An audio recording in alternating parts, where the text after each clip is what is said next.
Crystal light fractured across the tablecloth like frozen rain. Every surface in the restaurant gleamed. Glass, marble, silver, an altar to money and silence. The air smelled of butter and worry. Danica Blake sat across from her father, her untouched steak cooling on the plate, and tried to look like a woman who had moved on. "You look better," Ashton said, voice low and careful. He adjusted his cufflink, an unconscious tick when he was trying not to show fear. "The cottage is treating you well." "It's quiet," she said. "I like quiet now." Her fork trembled slightly before she set it down. She gave him a small, tired smile, the kind that asked him not to look too closely. "Thank you for giving me space. I needed to breathe." Ashton's large hand reached across the table and covered hers. It was a father's hand, warm and protective, and that alone almost made her cry. "You're my daughter," he said softly. "Whatever you need." A voice sliced through the air behind her, smooth and sharp as a blade. "Isn't this touching?" Danica froze. The glass in her hand stopped halfway to her lips. Even before she turned, her heart recognized the sound. The perfume that followed, spiced citrus and arrogance, confirmed it. Cameron. He stood at the edge of their table, tall, polished, and poisonous. His tailored suit caught the chandelier light, and his smile looked like it had been practiced in mirrors, designed for manipulation. "Good to see you, Mr. Blake," he said. Ashton's expression hardened. "Wish I could say the same." Cameron's gaze shifted to Danica, the charm in his eyes flickering like a trick candle. "Danica," he murmured, almost tender. "You look free." She pushed her chair back an inch, needing space. The scrape of wood against marble echoed like a scream in the quiet room. "We have nothing to talk about," she said. "I disagree," he said smoothly, stepping closer. His cologne invaded her lungs. 3 years of marriage, and you won't even have a conversation with me." She kept her eyes on the table. "We were good at pretending," she said. "I was good at surviving." The smile faltered. "Don't be dramatic. I'm being accurate." He glanced at Ashton. "Maybe your father should give us a moment?" "If your father weren't powerful enough to stop me," Ashton said, voice low as thunder, "I'd have put you in the ground for hurting my daughter." Cameron's smirk was almost affectionate. "Well, good thing he can stop you." Danica stood, pulse hammering. "Don't touch me. Don't call me. Don't show up where I am. We're done." He moved faster than she expected. His hand clamped around her wrist, not hard enough to bruise, but tight enough to remind her what he used to be. The pressure fell exactly where her pulse beat beneath thin skin. His thumb traced that pulse, slow and possessive. "Let go of her," Ashton said, rising. "We're just talking," Cameron said lightly. His voice was soft, his grip unrelenting. "Aren't we? Darling, tell your father. Remove your hand." Ashton repeated. Danica tore herself free. The air felt cleaner already, though her wrist throbbed. "Don't ever touch me again," she said. Cameron tilted his head, eyes narrowing. "You'll come back," he whispered. "You always do." The words landed like a prophecy. She didn't answer. She turned and walked out of the restaurant, heels clicking fast against the marble. The air outside hit her face like mercy. She kept walking until the noise of the city drowned her heartbeat. The car door opened. Ashton's driver waited, expression unreadable. Danica slid into the back seat, her hands trembling so hard she had to sit on them. Ashton joined her, his silence vibrating with rage. "That man, Dad," she interrupted, voice thin. "Please, I just want to go home." The driver eased the car away from the curb. The lights of downtown flickered through the windows like signals she couldn't read. "He touched you," Ashton said. His voice cracked, not with weakness but with the kind of fury that costs years off a man's life. "He's careful," she said. "Always was." Never left marks you could see. Ashton's jaw locked. I should have destroyed him during the divorce. I should have. You did what I asked. She stared at the blur of headlights ahead. I didn't want war. I wanted peace. For a few moments, the car held its breath. The sound of tires on wet asphalt filled the silence. Then Ashton spoke again. Quieter. His father called me yesterday. Her head snapped toward him. What? Richard Thornton wanted to discuss a reconciliation, Ashton said. He believes the two of you still have potential. The bitterness in his laugh was acid. The Thorntons think connections can erase consequences. What did you tell him? That your safety isn't negotiable. Danica turned back to the window. Outside, the city gave way to trees, the road narrowing to a tunnel of leaves. The darkness here was alive, soft and whispering. Ashton parked in front of her cottage. The porch light glowed, steady and warm. He turned to her, face drawn. Listen to me. The Thorntons are powerful. If Cameron decides to make trouble, I can fight him, legally, financially, but it will get ugly. Public. He knows that. She met his eyes. So what are you saying? I'm hiring you a bodyguard. She almost laughed. Absolutely not. Danica, I'm not doing this, she said, the words sharp enough to cut. I won't live in fear. I won't let him control me after I escaped him. And I won't let you treat me like a child. This isn't control. It's about keeping you alive. He's not going to hurt me, she said. He's too smart for that. Too careful. Maybe, Ashton said, but I'm not willing to bet your life on maybe. Dad? Her voice softened. You don't get to decide this anymore. He looked older suddenly, the empire lines around his mouth turning fragile.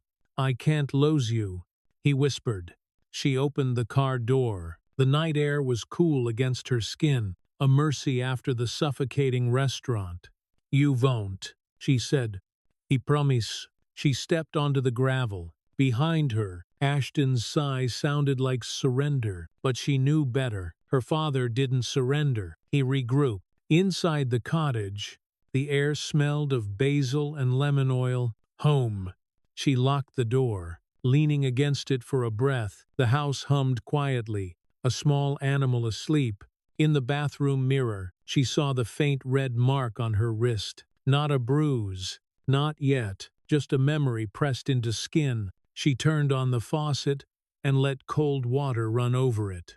The mark faded slowly. She held her wrist under the stream until the sting dulled, until she could believe the pain belonged to the past. Her reflection stared back, bare shoulders, tired eyes, a woman who'd forgotten what safety felt like. Not tonight, she whispered. She changed into an old t-shirt, padded barefoot through the house, and checked each lock twice. The routine was part paranoia, part prayer. She stopped by the front window, staring into the dark beyond the porch light. Somewhere out there, Cameron's voice still echoed in her head. You'll come back. She picked up her phone. Non-new messages. She sent a short text to Ashton home safe. His reply came instantly. Good.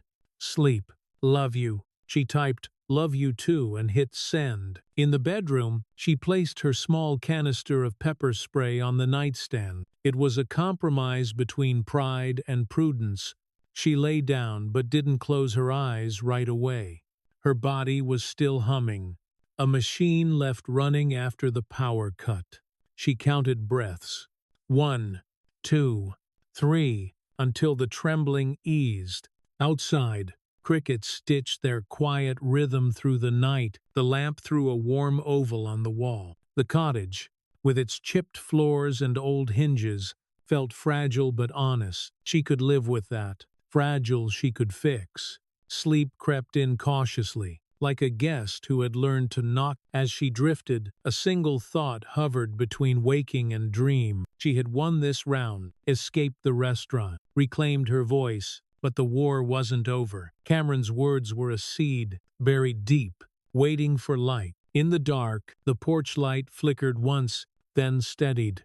And for the first time in months, Danica slept without nightmares. Morning arrived, slow and careful, like a hand smoothing a wrinkled sheet. The cottage settled around Danica, with the soft ticks and sighs of timber remembering the night. She lay on her side and listened until her breath matched the hush. The faint red oval on her wrist had faded to the suggestion of a fingerprint, a ghost of pressure rather than a claim. She touched beside it, not on it, and felt her pulse answer with measured patience, as if the body herself were saying, "We are not there anymore."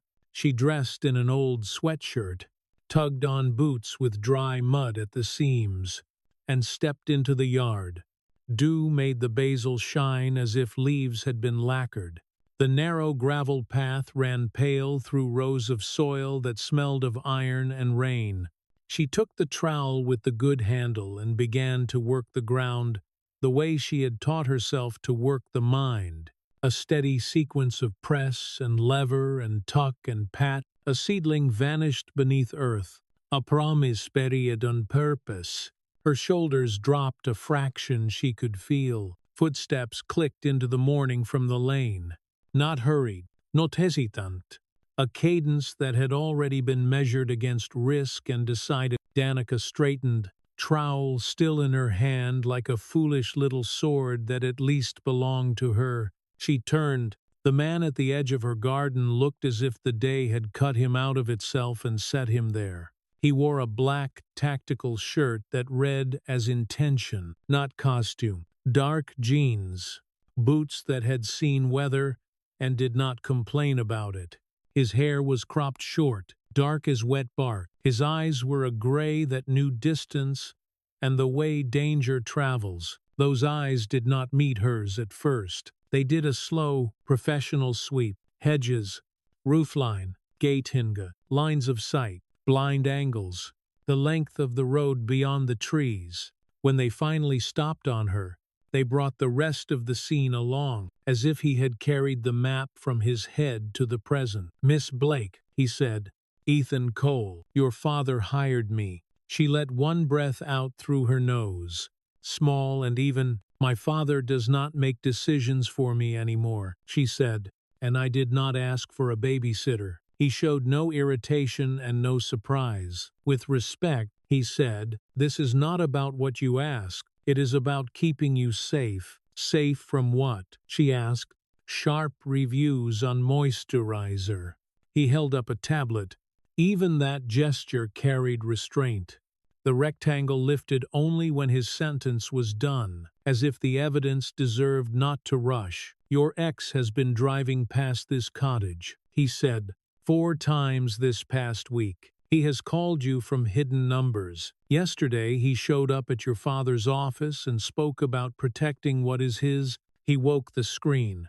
The image was the narrow road near her old mailbox, the one with the leaning post and the reflector bitten by winter. A silver car sat just past the cypress bend, lights off, nose angled to leave rather than to visit. In a corner of the frame, a timestamp glowed in small, strict digits.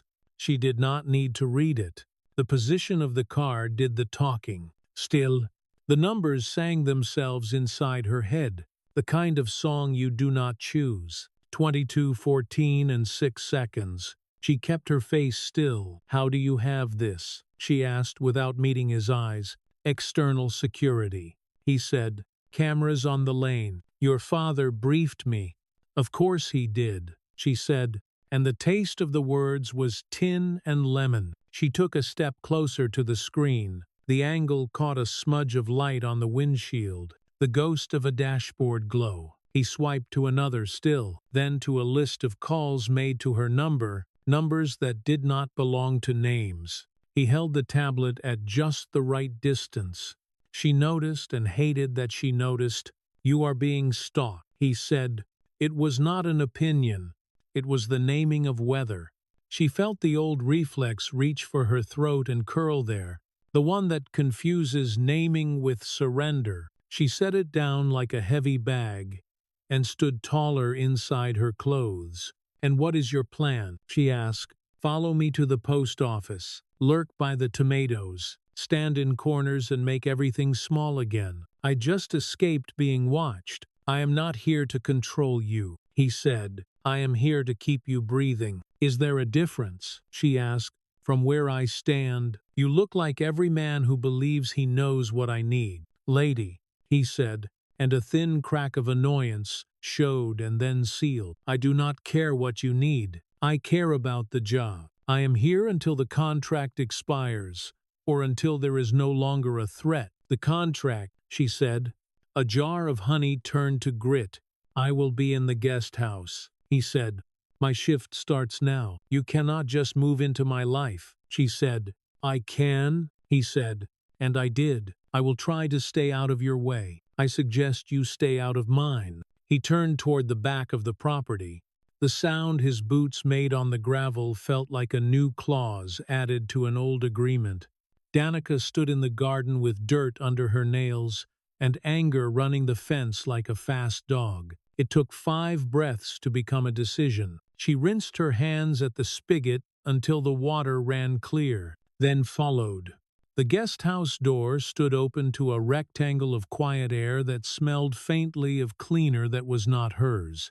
A black duffel leaned against the wall, like a period at the end of a sentence he had not unpacked. He was looking at the room the way he had looked at the yard and the lane, seeing angles, reflections, sightlines.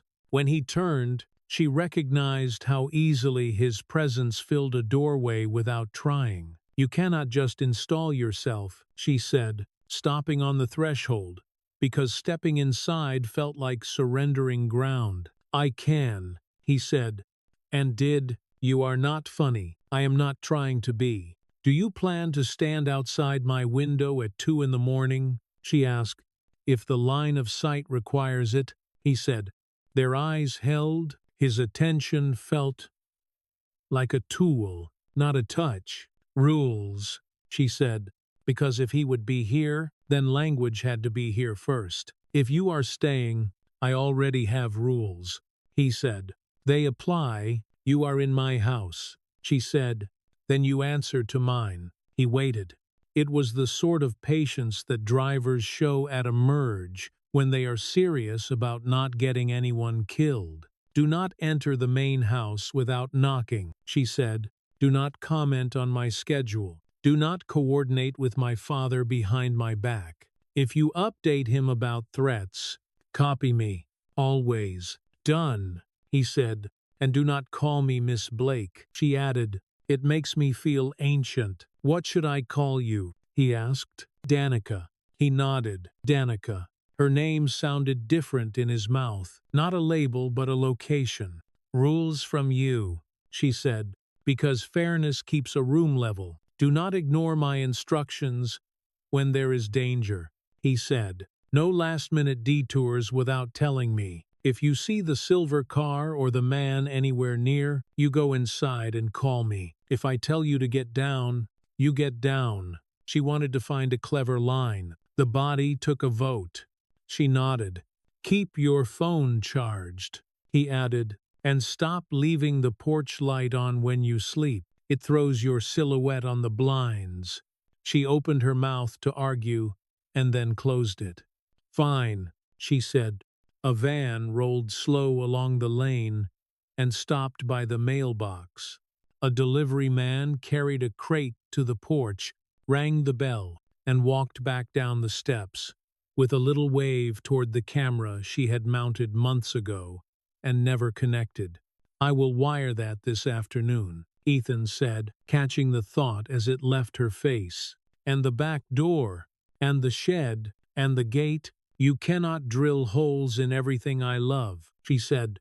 Small holes, he said, holes of mercy. The phrase slipped past her defenses and made her laugh. She hated that she liked it. She liked it anyway. He tapped the tablet and held it again. A parking garage this time. The silver car angled near a concrete pillar. The front wheels pointed outward, ready to leave. He traced the angle with a finger that never touched the glass. He parks like this when he plans to leave fast, Ethan said. He parks straight when he means to stay. You have studied him? She said. She did not know if she meant accusation or gratitude. Patterns help us read risks, he said. We do not guess. We read. He shut the tablet. The quiet lifted a hair. I will walk the perimeter, he said. Then your car. She did not grant permission. She did not refuse it.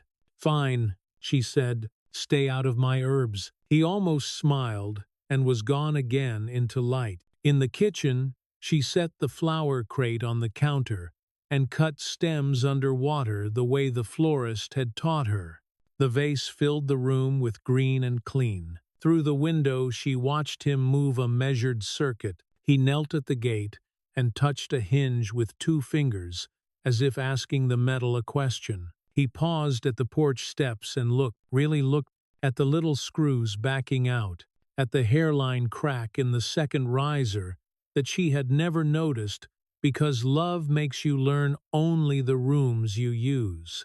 A ridiculous surge of gratitude crested and fell. He checked her car with a thoroughness that felt like a blessing spoken in a language without adjectives. Wheel wells, trunk seam, hood latch, the tidy drawer where she kept maps she did not need because the phone knew. He sat in the driver's seat, and his hands found a sequence only he knew. When he finished, he locked the door, wrote notes on paper, and tucked the page beneath the wiper. She retrieved it and read his handwriting, which was neat without being rigid. Tire pressure a little low on the rear. Wiper blades worn at the edge. Consider replacing the key fob battery before it fails. License plate bracket showing a thin crack. No dramatics, no red circles, just attention.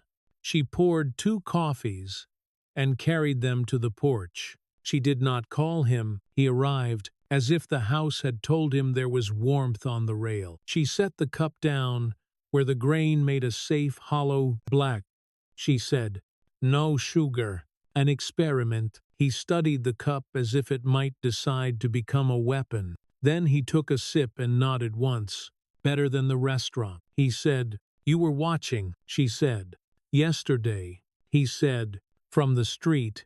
She did not ask which street. The body preferred not to know. She sipped her cup and let the bitter wakefulness settle where fear had lived. "If he steps on my property," she asked, "what happens?" "I will be between you and him before he finishes a step," he said.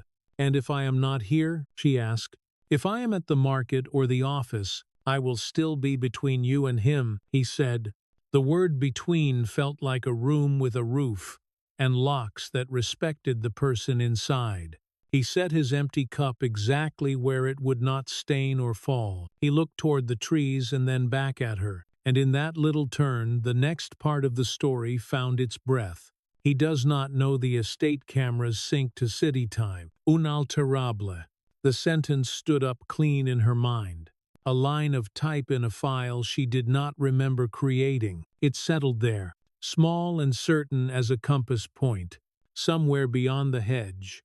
Inevitability wrote her name in pencil and waited for ink. "This afternoon I will sync your cameras," he said. "The ones you think are running are not. The ones you do not trust will be honest. Make them honest," she said. "Honest is good," he said. He walked toward the guest house to fetch tools. She stood on the porch with her hands around air where the cup had been and listened to the house breathe. The quiet was not the absence of danger. It was the presence of someone who would meet it first. She did not know whether she liked that or hated it. She did not need to decide yet. She watered the basil and watched the droplets cling. She arranged the flowers and let their brightness argue with her doubts. When her father called near evening to ask how she was, she said she was fine. It was not entirely untrue. The morning after the cameras came alive, the cottage held a new kind of quiet, not emptiness but attention. A small green light blinked above the porch like a steady breath. Danica stepped outside with coffee and let the yard speak first. Dew glazed the basil. Spider silk pulled a thin line between 2 stakes and trembled at her passing. The air smelled like wet wood and old promises she meant to keep. He was at the far edge where trees began, a dark line drawn with a certain hand. He did not turn until the porch step creaked. Then he looked back, seeing her and the windows and the yard in one single sweep, as if every glance must earn its keep. "Good morning," she said. "Morning," he answered, voice level as a plumb line. She held out the mug. "Peace offering, black. No sugar," she said. He took it and set it on the rail where the grain dipped slightly, the exact spot that would keep the cup from walking. The precision was not performance, it was habit, something in her chest unwound by a thread. The day wrote itself in measured strokes. He walked the perimeter, pausing at hinges, latches. The second riser that liked to complain, he studied objects the way some men study scripture, searching for the line that explains the rest. Through the kitchen window she watched him cross and recross the gravel at even intervals. He did not hover. He allowed distance to be its own kind of respect. When she drove to the market, his truck followed one lane over and one length back, visible if she needed to see it, and easy to ignore if she preferred not to. Inside the store, she touched fruit, checked ripeness with her thumb, chose a cheap bouquet to rebuild at home. A convex mirror at the end of the aisle curved the world, showing customers as commas. In the bulge, she saw his reflection, a patient mark at the margin, watching entrances and exits rather than her. At the register, he stood 2 customers away, eyes on the door while she paid, eyes down when she tucked her wallet into her bag. She realized with an abrupt and ordinary certainty that if a sack tore, he would gather apples quickly, not to replace her hands, but to keep glass from breaking. The thought was not sentimental. It was a simple line drawn from practice to outcome. Heat pressed against the car as she crossed the lot. She started the engine. He waited for movement before he moved. The routine nested inside her until it felt natural, like the way a shoulder drops when a heavy bag is finally set down. By afternoon, the sun flattened everything but the noise of insects. Cicadas sawed the air into long sheets. She worked at the kitchen table with a loose spread of notes, product samples, a laptop humming in its own language.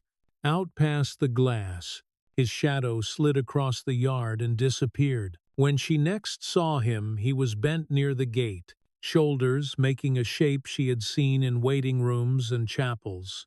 On him it read as concentration, not pleading. Later she carried laundry to the line. Clothespins clicked like small decisions.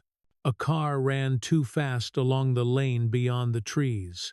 A bright note at the edge of the song. She paused with a sheet mid-air and listened until the sound offered its meaning. It dwindled and let go. She finished the row and went inside. 2 notes waited on the kitchen island, written in the neat hand she now recognized: replace backdoor strike plate soon. Hairline crack will fail under pressure. Under it, a second line: porch light on timer now.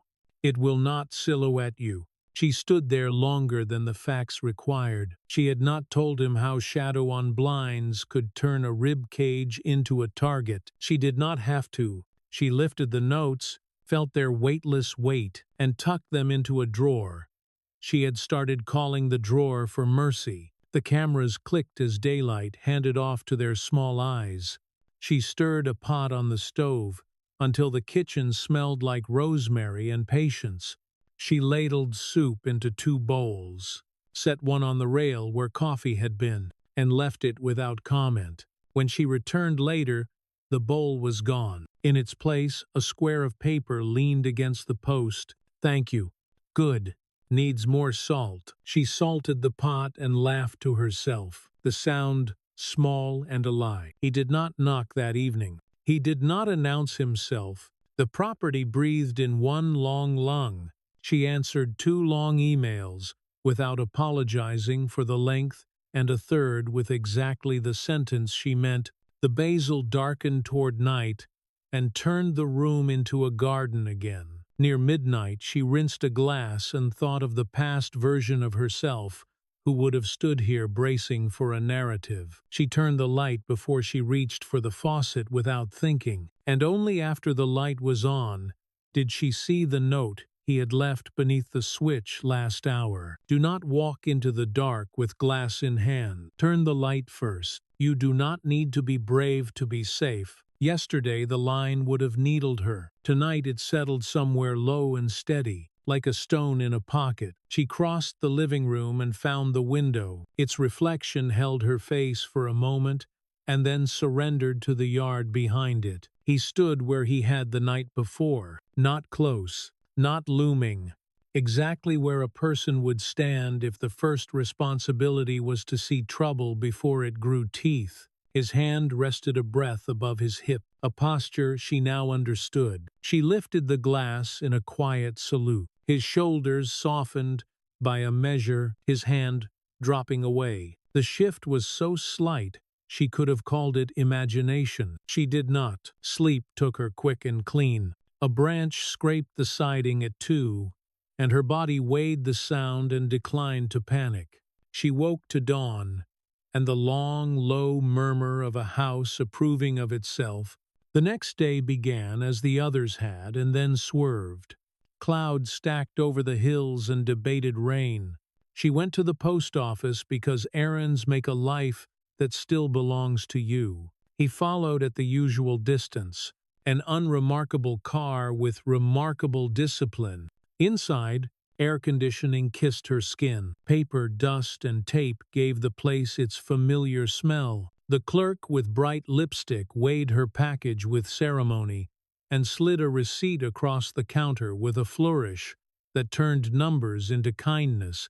When Danica turned, the name she would not say stood up in her head all the same. This was how fear worked once it learned where to live. Outside, she tucked the receipt in her bag and looked across the street. He stood beneath a square of shade thrown by the county building, gaze raised not to her but to a convex mirror mounted at the roofline.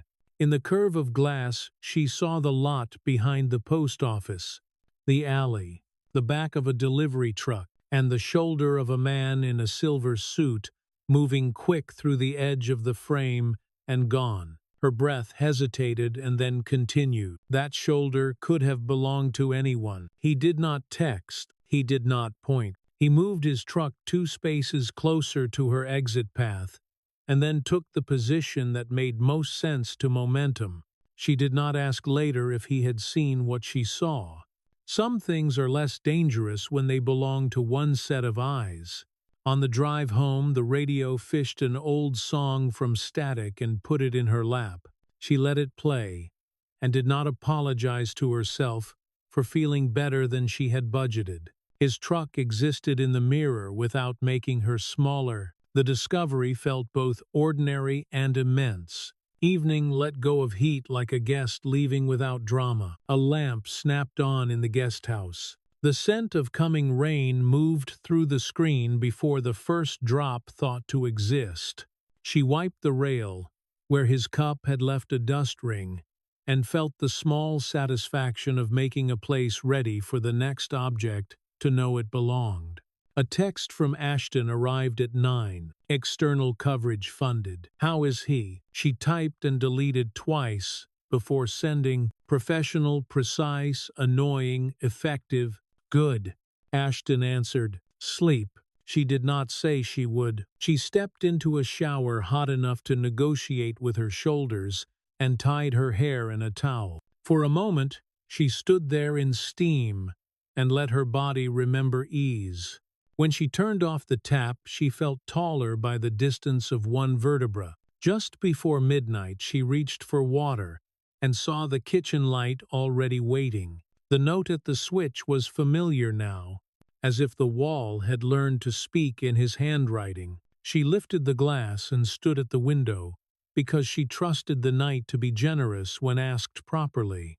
The yard had become a map in grays. He kept to the same angle as the previous night, a sober geometry that she could trace if she had to. A quiet idea moved through her like a line drawn with a soft pencil. If she mapped a straight path from her chest to his shoulder, it would cross exactly the space that needed tending. She opened the door. The hinge made the small sound she had learned to like. The boards were cool under her bare feet. The night gathered around her and did not require anything but presence. "Is there a problem?" he asked from the dark, his voice carrying as if it knew its root. "No," she said. "I could not sleep." He came one step closer and stayed off the porch as if the threshold were a promise they had not yet agreed to change. He looked at the basil, at the sky pinned with low cloud, at the line of trees where a breeze worked the leaves into a quiet argument. A fox barked once and ended its thought. "When you stand like that with your hand the way it is," she said, "I think of hospitals, of doors that only open one way." He let his hand fall, and for the first time she saw the cost of the posture, not the weight of a weapon, the weight of memory that insists on its own seat at the table. "It is a habit," he said. "I am working on which ones to keep." They stood in the kind of silence two people choose together. Insects droned a patient rhythm. Far away a siren tested itself and lost interest. "Tomorrow I will test the gate sensors against the city clock again," he said. She breathed out a thought that had been waiting for its name. "He will not know the estate cameras sync to city time," she said. "He never learned to respect clocks he does not control." He looked at her in a way that did not make her smaller. The porch light flickered once as if it agreed, and then steadied. "Do you always talk like that?" he asked. "In clean lines, only when I am trying not to fall apart," she said. He did nothing theatrical with that admission. He stood there and let it be true. The rain started at last, shy at first and then more sure, a bright tapping on leaves that made the whole yard seem newly invented. "You should sleep," he said. "Only if you stop calling me Miss Blake," she said. "It makes me feel like I am wearing someone else's coat." "What should I call you?" he asked. She let the pause be honest. "Danica," she said. "Try it." He said her name without ceremony, and the sound of it held the day's attention like a cup set down in the exact right place. Danica. Something inside her loosened a notch, not a give way, a give room. "Good night," she said. "Good night," he answered, a breath longer on the second word. And then there was the almost smile, that was not a smile but a possibility. And then he turned back to the yard and she went inside, and the cottage decided it could trust its own locks and the new attention that watched them. By morning the rain had washed the night until it felt almost orderly. The cottage stretched and settled, a soft creak at the hallway, a contented sigh under the kitchen window, the gentle patience of wood, remembering the shape it prefers. Danica stood over the stove barefoot, steam from the kettle fogging the small pane above the sink. The little green diode above the porch blinked at a steady pace, a small oath kept without ceremony. She poured coffee and felt the ordinary weight of a mug anchor her to the boards. Outside, the herb bed carried the wet shine of a new day. Basil breathed pepper into the air. Mint lifted its cool promise. The gravel path wore two clean arcs. Where boots had turned at the gate, he had already walked the line. Of course he had. She took a second mug to the porch and set it in the shallow dip of grain where cups do not wander. She did not call his name. She watered the basil until leaves jeweled, and the porch smelled like a green engine. When she turned, he was there along the edge of the yard. Not sudden, not loud, just present where presence made sense. "Peace offering," she said. "Black. No sugar." "Thank you," he said, and took the heat with a respectful grip. He stood beside the post without leaning, as if even rest should not endanger a structure. He drank like a man who trusts liquids because they do what they claim. "You were out early," she said. "A storm tossed a limb at the east line," he said. "I moved it." The lower gate hinge wanted new screws. Your tool drawer had what we needed. You went through my drawer, she said, a smile already warming the words, tool drawer, he repeated, tipping his chin toward the window. Second from the end, tape measure, old receipts, a handful of screws, a lemon twist opener that looks like it misses parties. She let the laugh happen because refusing it would have been silly. The opener belonged to a different version of her, the one who believed novelty could be a future. She was learning a new belief. Function can be a future as well. Stay for breakfast, she said. Pancakes do not survive me, but eggs usually do. I eat later, he said. Thank you. Take later with you then, she said, and disappeared to the stove. She scrambled eggs with a patience she once saved for apologies. She packed a warm container and left it on the rail and went back to emails. When she checked again, the container had vanished. In its place lay a small square of paper written in that careful hand. Good. Next time add hot sauce, she wrote on the back and propped it against the post. Mind your business. The reply arrived before the coffee cooled. I am trying. The day arranged itself around that kind of language. He moved where danger would, not where drama wanted. He ghosted the fence line and the roof line, knelt by the back door strike plate with new screws, bright as tiny vows, and did not ask for permission because failure points do not require debate. She worked at the table, laptop open, brief notes spread like a terrain of question. When she looked up, he was already somewhere else in the yard. A steady motion, more than a man. The way rain becomes weather rather than water. Near midday, her phone hummed. Ashton, he asked about the morning as if mornings could be tallied. She said quiet, then productive. He asked about Mr. Cole without asking, and she said professional, then added the truth he wanted. Effective. He exhaled something between relief and pride and promised a late security brief in the city. Call if you need anything. She promised the kind of yes that means exactly what it says and no more. She took the recycling to the curb, and he arrived from the shade the way answers sometimes do. Let me, he said, already lifting the bin. I can carry my failures to the road, she said. Then let me carry your successes, he said, and the small, almost smile reconsidered the corner of his mouth before deciding not to be obvious. He set the bin by the ditch and angled it so it would not roll. Attention to physics delivered as care. He went to his truck and returned with a plain box. Camera updates, he said, and a new battery for your key fob. You have opinions about my key fob, she said. It will fail, he said.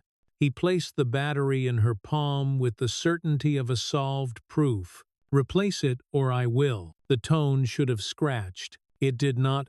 It fit like a blade, finding the proper slot. She took the battery and the small screwdriver he offered. She sat on the porch step and did the job herself while he watched the road without watching her, which is the only way to see a person without making them smaller. There is a company that stages break-ins to test systems, he said, eyes still outward. That sounds like paying strangers to torment my nerves, she said. Then we will not hire strangers, he said. We will run drills, locks and lights, calls made fast rather than later, movements repeated until the body votes yes, without asking permission from the head. The body votes, she repeated, feeling the phrase sit exactly where it had sat the night she left the restaurant. He had not been there, and somehow he had arrived at the same principle by another path. Hands, he said, stepping off the porch to the yard and showing her a stance that did not demand obedience so much as suggest balance. Key ring turned, so the right shape meets the right finger in the dark. Phone in the pocket that will not shed it if you run. A line from door to car that makes sense to safety, not to habit. When to speak and when to keep the breath for motion. He did not touch her. He did not need to. Again, he said. She did it. Again, he said. And the second time the motions held like a song a child learns without being taught. She felt foolish, and then felt capable, and then felt nothing but the clean pleasure of practice. Better, he said. Again, they practiced until the steps lived where they should. After, she stood with her palms braced at her hips and felt sweat cool at the pleasant hollow of her throat. She had not known that rehearsal could feel like a gift. He checked his watch and made the act look like timing rather than impatience. Store run, he said. Do you need anything? I have everything, she said, and then admitted to the room and to herself that need is not shame. Bread, the stubborn kind with seeds, and the good grapes if the universe is feeling tender. The universe is indifferent, he said. I will get grapes anyway. He left and returned with seed bread and grapes and a bar of dark chocolate she had not listed. He set the bag on the counter and moved the chocolate aside, as if it did not belong to inventory. For morale, he said in the same tone he used for screws and sensors, now or later, both correct. She broke 2 squares and pushed one toward him. He shook his head. Try to look less noble, she said, and pressed the chocolate into his hand. He accepted as if accepting were a task and not a favor, and ate like a man who remembered exactly how long a dry stretch can last. The afternoon thinned to that careful light that rounds edges without stealing detail. Cicadas took up their saws again. A child on the lane laughed, hiccuped, and reconsidered joy. Danica trimmed basil and stirred a pot that smelled like patience. She set 2 bowls on the rail without notes. When she came back, there was a clean spoon and a folded square of paper. Thank you. Add pepper next time, bossy, she wrote, and left the reply where he would certainly find it. Working, he wrote back, and she could not say where he had been when he placed the note, only that the house had decided to reveal it at the right moment. Close to dusk, she heard a ladder whisper against siding. She stepped out and found him up by the porch light, with a little pouch of tools hanging from a rung. He had removed the glass and brushed away the belt of moths, a delicate constellation of failures drawn to the wrong star. He replaced the bulb with one that burned warmer and did not invite so many small deaths. He checked the seal where water will always try to argue. His boots held, his knees soft, his balance exact. Her stomach hummed with the reflexive fear of a fall, and then steadied, because looking away has never helped gravity. You like doing this, she said. I like when things work, he said. You like control, she said. I like removing failure points, he said. Control is a story people tell themselves about outcomes. Function is a plan. Is that what you tell yourself about people? She asked. No, he said. People are not systems. People are weather. You read the sky and keep a jacket near the door. He tightened a last screw, came down without banging the ladder, coiled the cord like a sentence that reaches its proper period. He passed the basil without touching, paused just long enough to breathe in, and kept moving. Restraint, delivered in a fluent language almost no one speaks. Evening laid itself across the yard like a clean sheet. The cameras blinked into their work. The lamp by the couch gilded the room to honey. A message from a supplier that once would have tied her throat, now only asked for a clear answer. And she gave one. The window held her reflection for a breath, and then released it to the dark. The dark resolved itself into a familiar shape at the measured angle, not on the porch, not too near, exactly where seeing first becomes acting soon enough. She carried an empty mug to the rail because gestures build rooms. Is there a problem? He asked from the dark. No, she said. I wanted you to know the porch light is better. He glanced up, then down. Honest light helps, he said. A breeze moved the hedge and folded back on itself. The night held the kind of temperature that forgives a hot day. From the lane, a car whispered through the trees. Not fast, not slow, familiar. Both of them turned their heads, attention angling like water, finding a slope. A silver car glided past the gap, not pausing, the outline unmistakable even in gray. Her chest tightened and then widened. The car did not brake. It kept to the posted rhythm like a lie, wearing a uniform. He said nothing until the sound was sewn back into the larger, quiet, "Good," he said. "We do not chase lies. We collect them." She nodded because her throat was not interested in language. The diode blinked its patient oath. The lane cameras watched with the indifference of things that cannot be bribed. "He will not understand those clocks," she said. "He does not need to." Ethan said, "We do." They stood in an oval of warm light that made faces visible without making them bright. A truth that did not ask for applause. "I will do another lap," he said. "Sleep." Danica. Her name in the cool air was a simple thing done well. She held it a beat, then put it where it belonged. "Good night, Ethan," she said.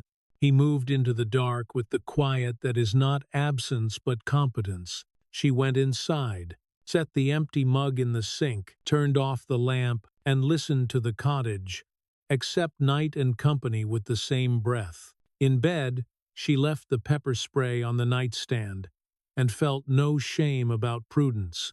The door was closed and would open only for the right hands. Sleep arrived without negotiation. Somewhere beyond the hills, thunder spoke one gentle line. The little cameras kept their oaths. The warm bulb burned steadily. And the man who had arrived, cut from morning, kept his orbit, hostile only to danger, patient as a star. The night hummed with leftover rain.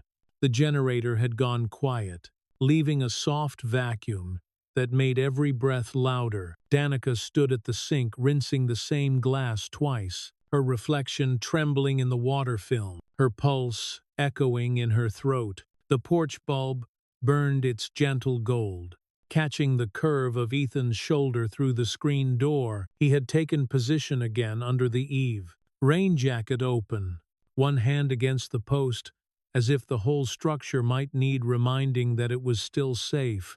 She should have gone to bed. That was the rule. But rules had started to sound like someone else's idea of sanity. She opened the door, the hinge sighing like an accomplice.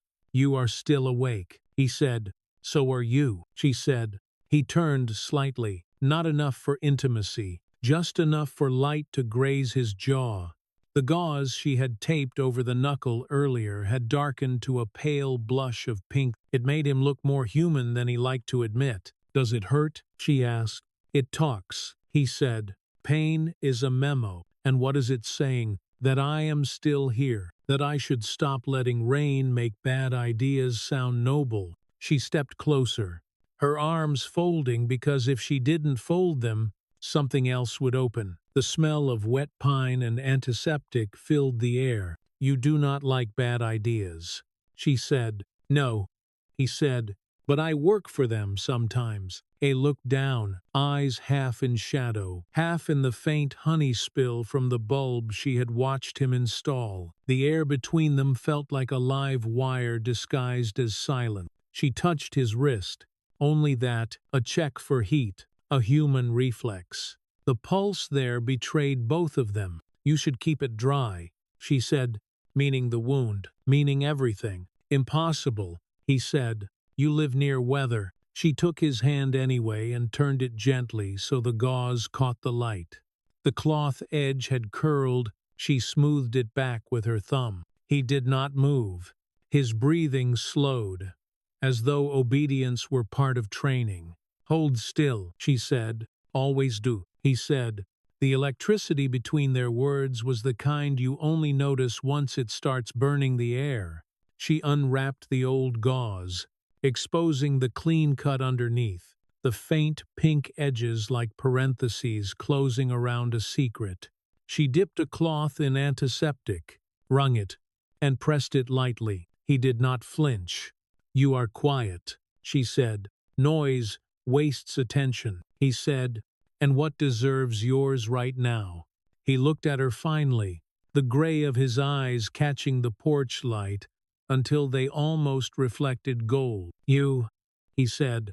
Before he meant to say it, the sentence landed between them like a coin dropped on concrete, too sharp to ignore. She froze, cloth still on his skin, eyes holding his. The quiet filled every corner of the porch, the night insects performing their small, nervous orchestra. "That," she said softly, "is not in the job description. Neither is wanting you to stay alive," he said. "But here we are." He moved his hand from her grip, slow and deliberate, until his fingers found hers again. Not to take, but to return something. The world tilted. She should have stepped back. She didn't. The sound of the ceiling fan inside ticked in uneven rhythm.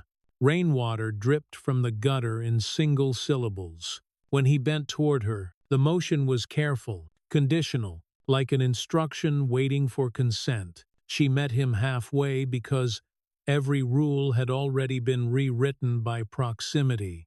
The kiss was not cinematic. It was survival, testing a new language. The air seemed to pause, then pulse once. It lasted only long enough for both of them to know it had happened, and for the porch bulb to flicker, the light trembling as if it too understood consequence. Ethan stepped back first. His voice came out rough, unpolished. "The worst idea," he said. "And the rightest," she whispered. For 1 second they shared the reckless calm that only follows impact. Then the night returned, bringing with it the low hum of a car engine somewhere down the lane. He went still. She turned her head toward the sound. The silver car, inevitable, patient, rolled past the hedge gap again. The wet road, reflecting its pale underbelly. It didn't slow. It didn't need to. The message had already been sent. Ethan's hand went to his radio instinctively. The diode over the door blinked in its rhythm, capturing every angle. He waited until the engine dissolved into distance. "He will not stop," she said, her voice low. "Then neither will I," he said. He stepped off the porch into the drizzle, scanned the lane, the trees, the blind corners. When he returned, his shoulders carried the tension of a man cataloging threats one at a time. He wiped rain from his face with the back of his good hand. "You should sleep," he said. "You will tell me to forget it," she said. "No," he said. "Forgetting makes patterns easier to repeat. Remember it. Every part. Just do not let it own the next minute." She nodded, though the logic did nothing to soften the heat under her ribs. He turned to the door, stopped halfway in, and looked back. The distance between them had already rearranged itself into something new. "What happens now?" she asked. "Now we pretend nothing changed," he said, "until it matters that it did. And if someone saw, then we collect that too," he said. "Evidence is patient." He passed her on the way to the table, unrolled the small pouch where his field notes lived, and began writing. Time, weather, visual confirmation, vehicle pattern. His handwriting was the kind that refuses to tremble. "You are documenting the night," she said. "I am documenting the problem." He corrected. "The night will remember itself." She crossed her arms. Watching him, the discipline in him made her ache. The gentleness hidden under that discipline made her dizzy. He finished the note, sealed the pouch, and slipped it into his jacket. The hum of rain had softened to a hush. When he reached the door again, she said his name once. "Ethan." He turned. "You should know," she said. "I do not regret it." He held her gaze for a long heartbeat, long enough for the truth to fit inside. Then he nodded, the smallest, saddest nod. "Then I will not either," he said. Lightning blinked somewhere far off, just enough to paint their faces for an instant. The power stayed steady this time, as if mercy had taken the night off. He stepped outside again, into the cooling dark, posture clean, weapon holstered, heart not Danica stood by the table long after the door had shut. The porch light threw its faint amber circle across the floor, a small sun refusing to die. She touched her lips once, the memory of him electric under her skin. Then she noticed the diode on the porch camera still pulsing, recording. "Honest light helps," he had said. Her stomach dropped with the realization the porch footage, their kiss, was already preserved. Time stamped, filed under the same integrity that protected her from danger. She went to the screen and watched the faint blink again. 22:46. The camera's clock, unalterable. Somewhere, that truth was already being written to a server under her name. Outside, the silver car was gone, but its echo remained, whispering that someone else was also collecting evidence. She locked the door, leaned her forehead against the cool frame, and let herself breathe until the sound resembled composure. In the quiet, she heard his voice from earlier. Pain is a memo, and understood that every moment with him was already writing one. She walked back to her bedroom, the floor creaking its familiar map beneath her feet. She set the pepper spray on the nightstand again, though tonight it felt less like defense and more like a symbol of what she might still lose. Through the window she could see the faint silhouette where he stood at the edge of the yard, motionless, a figure carved from vigilance and regret. She whispered into the dark, not loud enough for him to hear, but enough for herself. The worst idea, and the rightest. He remained outside, the rhythm of his watch steady, the quiet between them thick with unsaid consequence. Above them, the cameras blinked their patient truth, recording light and shadow in equal measure, because that was their nature. Somewhere beyond the hedge, a car door closed, or maybe it was only thunder returning. Either way, the air promised trouble, and the promise felt almost like fate. Danica lay down without undressing, listening to the rain restart, thinking of the kiss, the file it lived in now, the line it had crossed. She thought of Ethan's hand, the rough edge of gauze, the sound of breath that belonged to neither fear nor safety. Sleep arrived late, and when it came, it brought dreams of light that could not decide whether to protect or expose. Outside, Ethan stayed in orbit, hostile to everything except the woman inside, and the night kept its secrets exactly long enough to sell the next storm. Morning smelled like wet basil and warm metal, the cottage breathing easy after the storm. Danica stood on the porch with a mug, and the kind of quiet that follows a confession. The bulb he had replaced held its soft gold. The diode blinked its patient oath. Out by the trees, Ethan's silhouette resolved, all straight lines and restraint. The man who had kissed her, and then resumed being necessary. "You slept," he said. "Enough to remember it was real," she said. He did not smile. The almost smile lived in his eyes and went nowhere else. He took the second mug she set on the rail and placed it in the dip of grain that keeps cups honest. The air between them was clear and charged, like the moment before a string is plucked. The phone on the kitchen island buzzed once, a sound too sharp for morning. She did not move at first. He heard it, tilted his head, and set the mug down as if light could break. Inside, the screen waited with a single subject line, as plain as a label on a box you do not want to open. Her name, then 3 words, "Come home now. Do not touch it yet," he said. He lifted his phone and caught the screen from above, then from the side so glare could not lie. He nodded once. "Open." She tapped. The email unfolded like a trap that believes it is polite. A collage of stills slid into view. Porch light honey. 2 figures near the rail. His hand near hers. Her face turned up. "Not quitte visible." The time stamped in the corner like a brand. Written in digits that belong to clocks that cannot be charmed.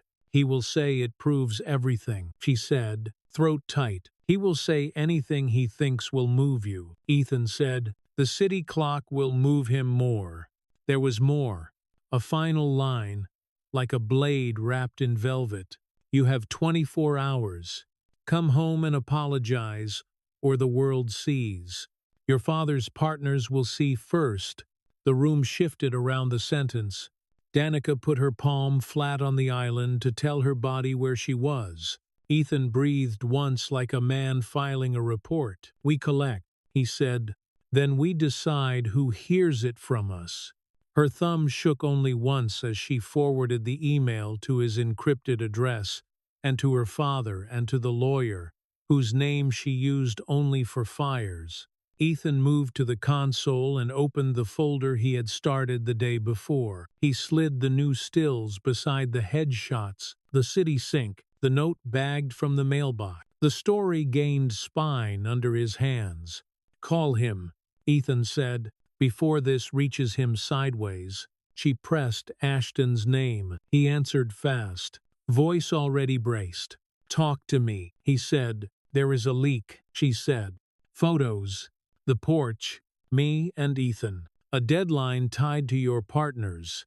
Silence found space on the line. Then Ashton again, flat with effort. My office, now, bring the folder. And, Danica, bring him. The drive into the city felt narrower than usual. Ethan followed in his truck at the same deliberate distance as always, except now distance was its own accusation. Clouds stacked over the river like plans. She kept her eyes on the lane and her hands at 10 and 2. And still they trembled once at a light. In the rear view he was a steady line. The steadiness hurt. Ashton's building was all glass and cooled air, and the soft, expensive hush that wealth buys to hear itself think. The elevator lifted her toward consequences. She stepped into a lobby that reflected her back at her in every surface. Beyond it, the office she knew from childhood and from deals. Those long rooms where patience is currency. Ashton stood behind his desk, the city laid out behind him like a portfolio. He looked at his daughter first and then at the man who had taken the bullet of a kiss. He did not offer seats. You have something to show me, Ashton said. Ethan placed the folder on the glass with two hands, as if setting down a small, live animal. He opened it, not to argue, but to order the facts. Hedge still, porch crop, city lens. The page with the letters that tried to pass for neatness, the email prints, the line about 24 hours written in the kind of voice that thinks it will be obeyed. Ashton flipped through, face un riadable. He paused at the time marks, as if those small numerals could decide who he was going to be. His gaze snagged on the familiar shape of a number she had already memorized. He had seen that hour before in a different room, in a different sequence. 22, 14, and 6 seconds. The echo moved through him like a ghost with good timing. You brought me proof that my daughter is being stalked, Ashton said. And proof that you crossed a line, Ethan answered. Clean. Yes, sir. Ashton looked up. Do not sir me while we stand inside a mess you helped make. He was not loud. It was worse. He kept his voice for the work it needed to do. I hired you to protect her, Ashton said, not to touch her, not to complicate the threat with a scandal that writes itself. There are clauses. There are consequences. Ethan did not reach for dignity. He already had it. I accept those, he said. I do not accept leaving her without a plan. A plan, Ashton said, biting the word. The plan is to end the behavior that gives our enemies material. Danica stepped forward before the room could decide she was absent. He did not seduce me, she said. I kissed him. I made a choice. Ashton's eyes softened and then hardened, the way windows do when you test them. The choice, he said, has a cost. He turned to Ethan. Your contract is terminated effective now. Legal will confirm by end of day. Security will escort you to collect your things. A replacement team will be assigned within the hour. No, Danica said. It came out like a cut. He is not a liability. He is the reason I am still breathing. Ashton's jaw worked. I am your father, he said. Keeping you alive is my responsibility, not his hobby. Ethan stood very straight, as if posture could keep shame from sticking. I will be in the lobby until the new team arrives, he said. I will not leave her uncovered. You will leave this floor, Ashton said. Now. The word now held the weight of a signature. 2 building guards appeared as if a calendar had summoned them. They did not touch Ethan. They pointed, a gesture dressed up to look like courtesy. He looked at Danica only once, then away, because looking would promise something he had no right to promise in this room. Do not do this, she said to her father. You are making the wrong enemy. I know exactly which enemy I am making, Ashton said. He closed the folder with a soft, final sound. The glass under his hand remembered the weight. He turned to the window like a man checking the weather before he walks into it. Ethan stepped back. The guards widened the space around him, as if he were a fire. He nodded once at Ashton, the kind of nod a soldier gives a superior, even when the order slices. He nodded once at Danica, a smaller motion, almost private, containing apology and refusal, and the promise to keep breathing. In the corridor, the carpet drank the sound of their steps. Danica moved after him, her chest a tight room. Ashton said her name, and she did not stop. The guards did not touch her. Sometimes power looks like not needing hands. They reached the elevator bank at the end of a long glass throat. Beyond, the city glittered as if it were nobody's problem. Ethan pressed the down button and stood with his back to the view. His face was calm in the useless way calm can be. This is theater, she said, voice low. He will replace you with men who watch but do not see. He will replace me with policy. Ethan said, policy is better than nothing. It is not better than you, she said.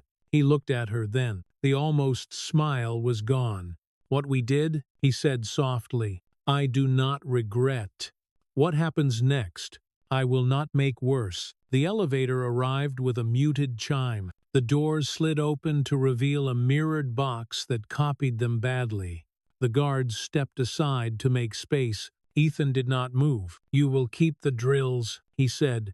Keys set. Phone pocket. The door pattern changes. Lights on before glass. If you feel watched, you are.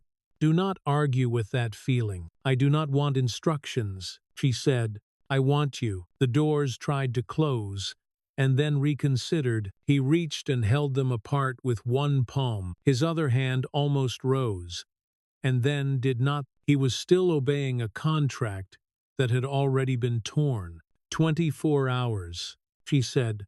He is counting down, then we will waste none, he said. One of the guards cleared his throat, the kind of noise that points at a clock. Ethan exhaled.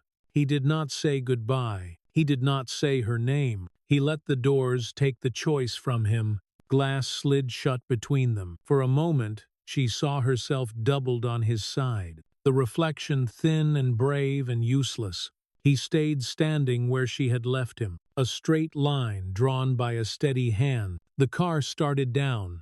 She stood there with the soft chime dying in the carpet, and the whole floor full of air she could not use. Behind her, her father's office waited with its folder and its city and its set of decisions. Ahead of her, the hall reflected an empty version of the woman she was supposed to be. Her phone buzzed again. Another email from the same void. The subject carried a clock like a crown. Hours left.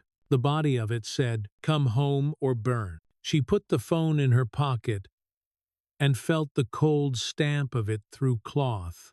She breathed. She squared her shoulders the way he had taught her to square a room. Then she turned back toward glass, and consequence, alone for the first time since the morning. A man cut from discipline had stepped into her garden, knowing that the next minute belonged only to her and to the deadline waiting with its patient knife. Rain rinsed the city to a thin shine, leaving the air metallic and clean. Danica stepped from the elevator with the echo of glass doors closing like a bruise under her ribs. The folder lay on Ashton's desk, behind her somewhere, a quiet animal she had refused to pet. In her pocket, the phone pulsed once, a small heart that enjoyed its own panic. She did not open it. She breathed the square he taught her, in and across, until the floor remembered how to hold. Two new guards in tailored suits hovered near reception, vigilance packaged for a brochure. Their eyes traveled in tidy lines. They were here to stand, not to see. "We are your coverage," the taller one said. "My rules." She answered. "Door pattern changes, lights before glass. I walk. You do not heard." "Understood," he said, and the word tried to be true. In Ashton's office, the window spat the city back at them. He never sat. He braced both hands on the glass desk as if weight could bargain. "We will contain this," he said. "There is no containment," she said. "There is only sequence. Come back to the estate." He tried again. "Let this pass above you." "It passes through me," she said, level as rain. He closed his eyes for the length of a pen tap. "Use the hours well," he said. She walked before he could make her softer. The guards flowed after her like careful punctuation. Outside, traffic braided itself in sheets of chrome. She placed the phone face down on her thigh, then turned it up because hiding felt like surrender. One new message waited, a clean subject that smelled like old control. "Come home now." She opened. Stills of the porch slid onto the screen, warm light, the curve of two bodies, hands near without quite holding. The corner carried time branded in cold digits. Underneath a line written with smiling harm, "You have one day. Come home or it all goes out. Your father learns first." She forwarded the message to the folder address Ethan had set for evidence. Then to Ashton, then to counsel. Words were unnecessary. The attachments made their own sound. Back at the cottage, the diode over the door blinked its patient oath. The porch bulb breathed gold. She turned the key with the flat side against the right finger, the way drills had taught her.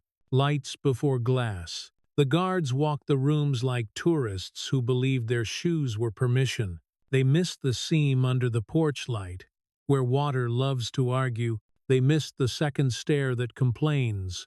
They missed almost everything Ethan would have named. "I work here," she told the air. "I work now."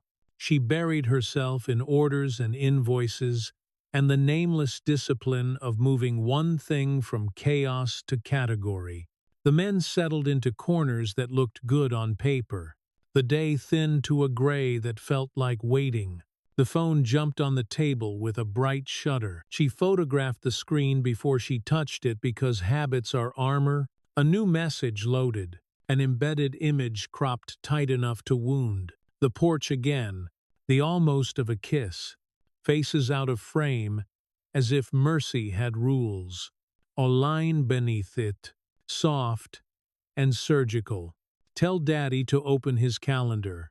Investor breakfast at noon, or I publish at 10. Her stomach found metal. She forwarded the message to her father and to counsel, and added one sentence that burned as it cooled. "He hits your partners first." "Understood." Ashton replied, a word that looked like a fist that had learned grammar. She stepped onto the porch and faced the hedge as if it were a witness who might tire of silence. The basil leaned toward her, offering pepper and patience. The lane curve kept its secrets. "He wants me back in a cage with nicer bars," she told the green. Wind stitched itself through leaves and left without advice. She opened the drawer she had named Mercy. Notes in Ethan's clean hand lay there like a manual for surviving water. "Replace the strike plate. Honest light help. You do not need to be brave to be safe." She pressed her palms to the paper, not to smooth it, but to warm it. Then she closed the drawer because life should not be lived under glass. "Call him," whispered a voice that sounded a little like courage and a little like need. She dialed. The line climbed through rings and dropped into recorded quiet. You taught me how to breathe, she said to the machine. I am breathing. I am also angry. Please be somewhere I can find. She set the phone down with the care people, save for breakable faith. Dusk arrived, dressed as soft warning. She cooked enough food for a person on a shift that did not exist, and boxed it anyway. She ate 2 distracted bites and let the rest go cold. The sponge whispered against the plate, polite and relentless. The phone rang in the old way, the way that used to make her flinch. She answered before instinct could throw it. Danica, said the voice that wore charm like polished metal. State your demand. She said, I want my wife back. Cameron said, come home. We will put this ugliness behind us. I will soothe your father's little storm. You will not teach me anything, she said.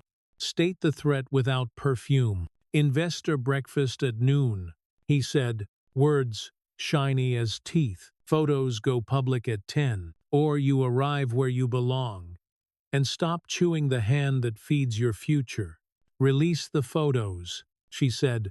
I do not care anymore.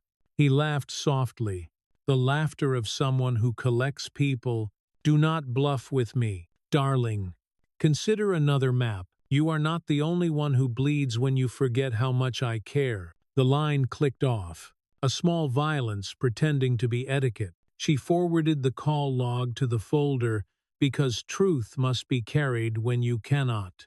Then she texted Ashton 3 words built for impact. Escalates colateral. We are moving assets. He returned, cold and useful, and not enough.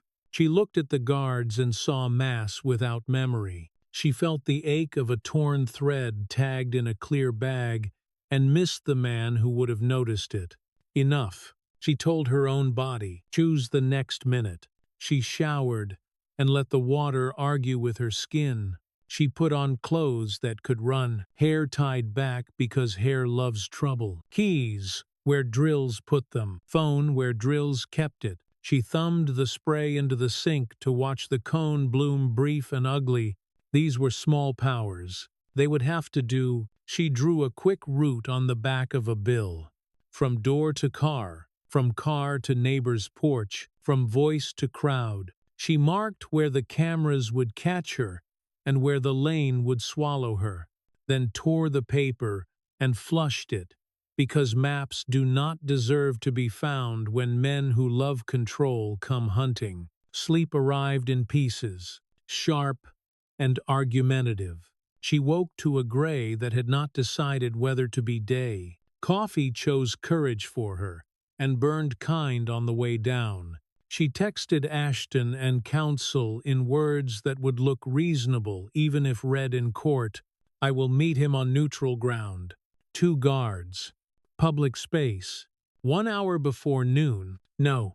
Ashton wrote, he will script the room. I am done being a stage. She replied. The taller guard cleared his throat, like a man trying to borrow authority. Destination? He asked. The Plant Wall Cafe downtown. She said, you sit by the door. You do not touch me unless I fall. Understood, he said. And this time his voice almost meant it. The city shook off morning traffic and made lanes out of chaos.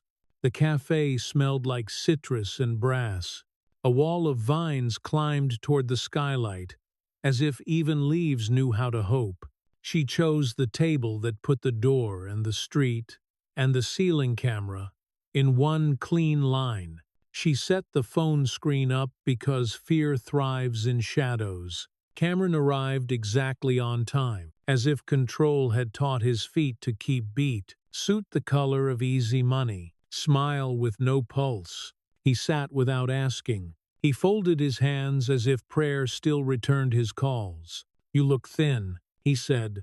Cottage life turns you into paper. State the terms, she said. He leaned in, as if generosity were a posture. Walk out with me. I place a call. The investors discover their mercy. The boy with the righteous jaw learns about consequences from a distance. Release the photos, she said. I do not care anymore. A flicker of confusion, then a switch. Wrong choice, he said quietly. He pays for your defiance. Men like him always do. He stood and left with theatrical patience. The door rang a bright bell, cheerful and cruel. Her phone buzzed before the bell finished. One line from an unknown number, laughter in text. Wrong choice. He pays. Drive, she told the taller guard. Now, where? He said.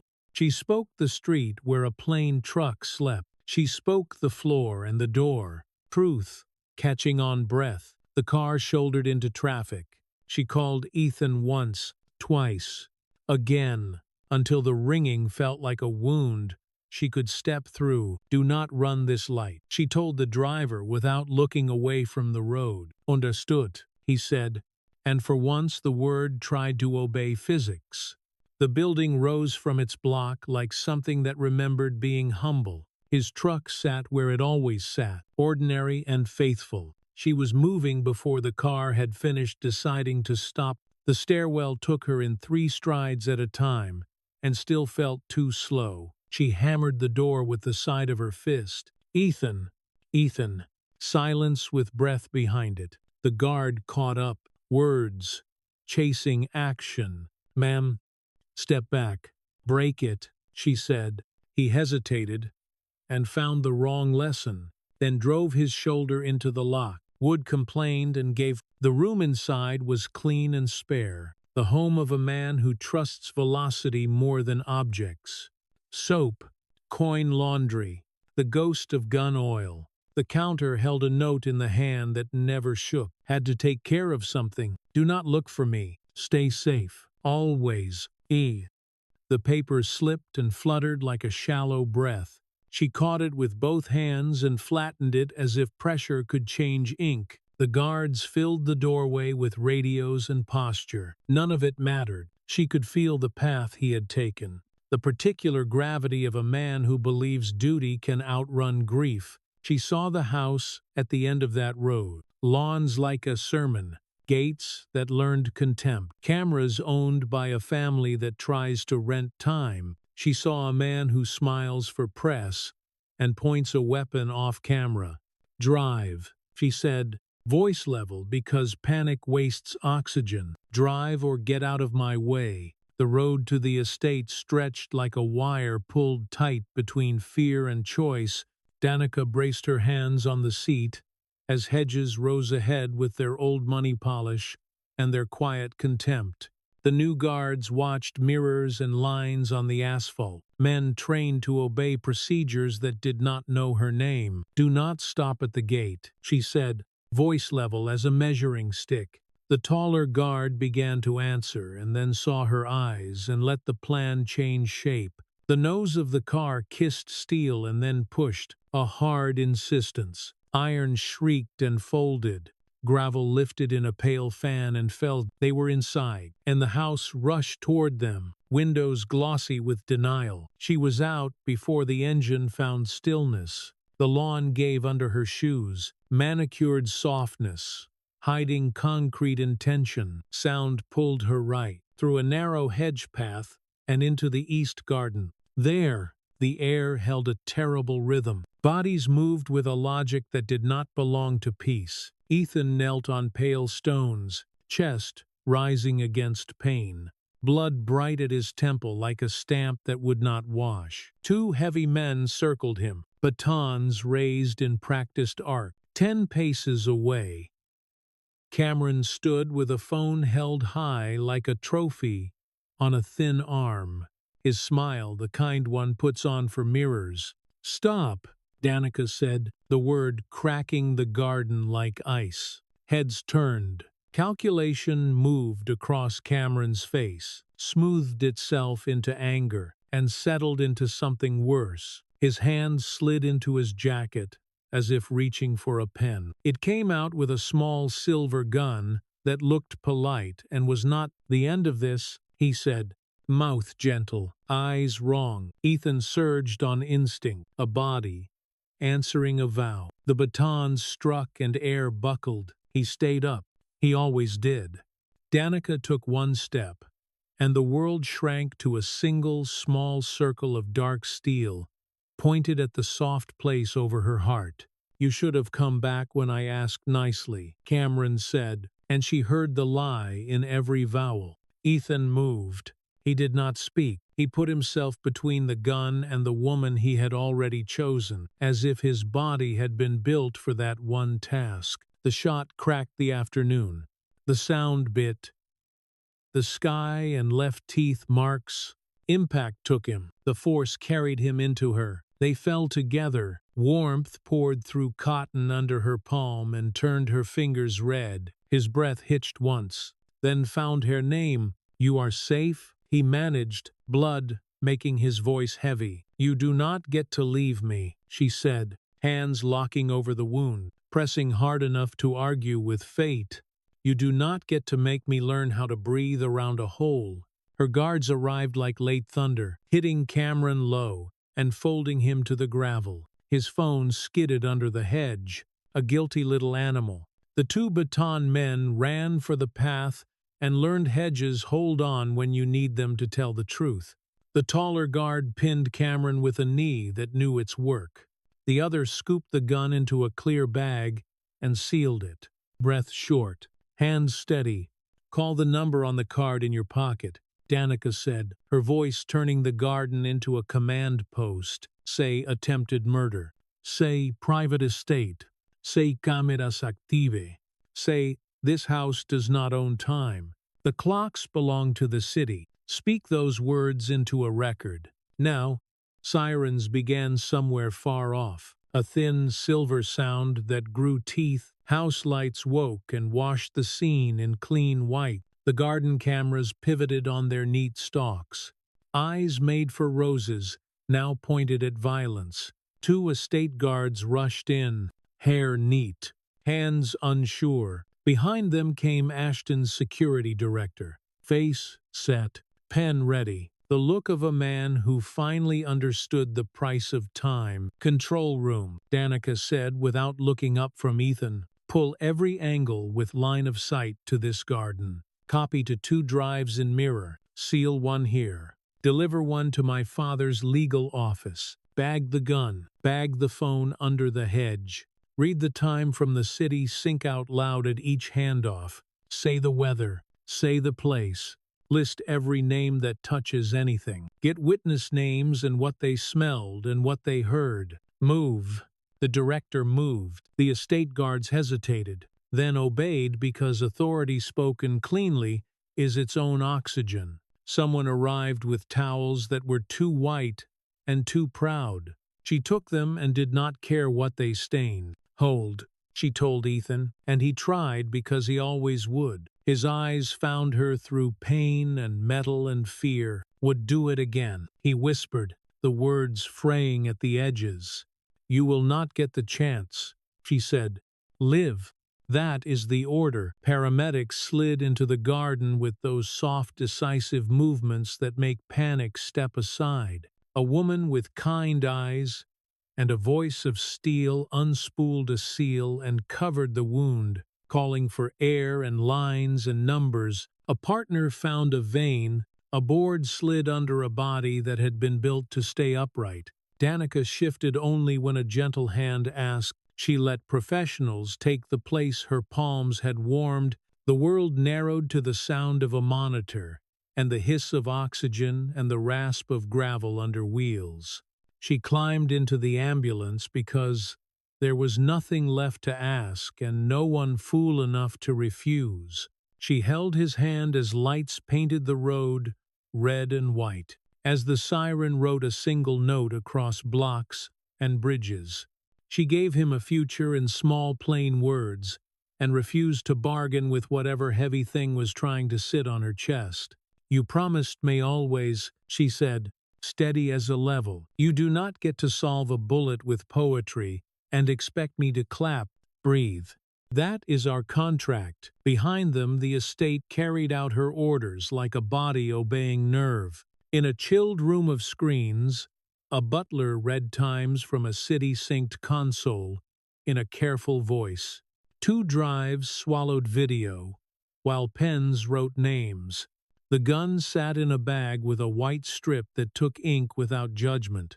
The phone wore its own plastic truth. The director initialed and spoke the reading of time, letting each second click into the kind of history that does not bend for last names. Cameron tried a smile and failed. He watched uniforms take statements in short sentences. He watched a knee hold him to stone, while the camera lights owned his profile. When handcuffs closed, he did not fight, not because he understood consequence, but because rich boys hate being touched when the world is watching. In the hospital corridor, air turned cool and clean. Bright lights showed no mercy and offered the only kind that matters. Forms met signatures that shook once and stopped. The surgeon stepped out with exhaustion in his bones and measured hope in his words. "The bullet missed the heart by an inch," he said. "The lung collapsed and we repaired it. We stopped the bleeding. The next days are critical. He is strong, he is stubborn. That helps." Danica sat by a bed that breathed and beeped. The room smelled like antiseptic, and power kept on purpose. She put his hand to her cheek and felt warmth trickle back like a shy animal. Machines sighed. Nurses moved with skill that did not need applause. She spoke into his rest in the tone of a truth that will not be evicted. "You found me, and then stood between me and a hole," she said.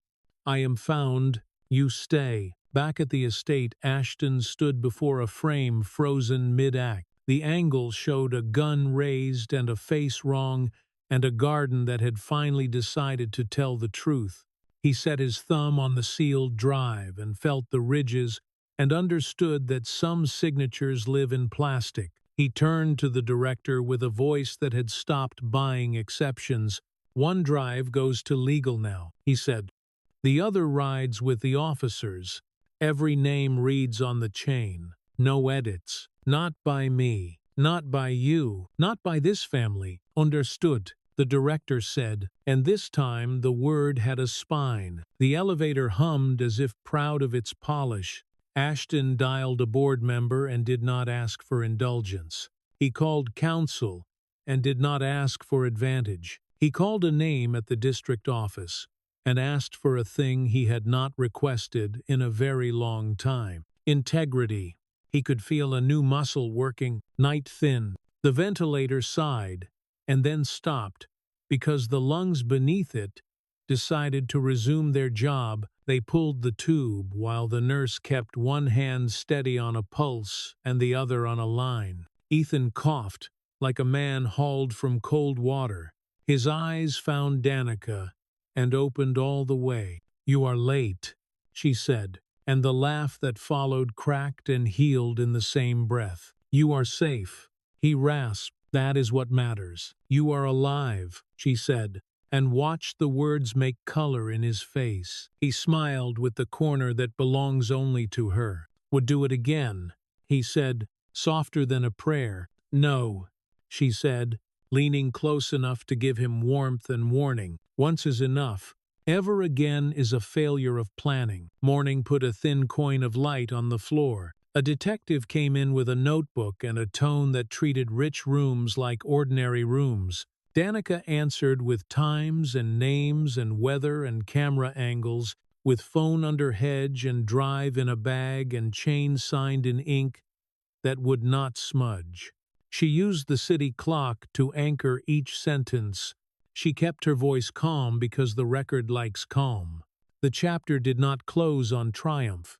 It closed on a heart steadying its line, and a father learning how to turn control into care. It closed on a house surrendering its illusion and a chain of custody that would not break for a last name. It closed on Danica's hands, clean at last, resting on the blanket near a man who had stepped in front of a bullet and survived.